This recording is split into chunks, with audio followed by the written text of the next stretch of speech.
Il-Fond tal-Kawżi Ġusti twaqqaf biex jgħin lil persuni, organizzazzjonijiet u entitajiet oħra tal-karità. Dan il-fond iżda spiċċa ġie kritikat ħafna drabi għal mod li bih nataw dawn id-donazzjonijiet.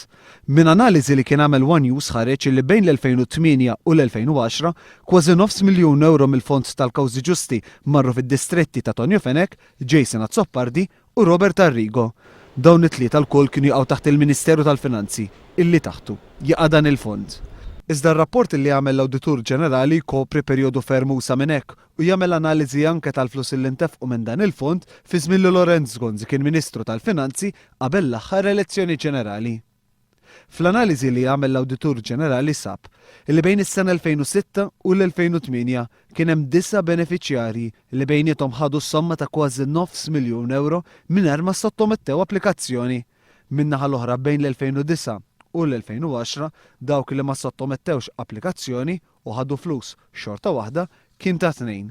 L-Awditur Ġenerali jgħid li lanqas sempliċement email inkella ittra ma kien hemm biex juri li saret talba għal dawn il-flus. L-Awditur iżid li dan juri n-nuqqas ta' trasparenza fit-tmexxija tal-Fond tal-Kawżi Ġusti.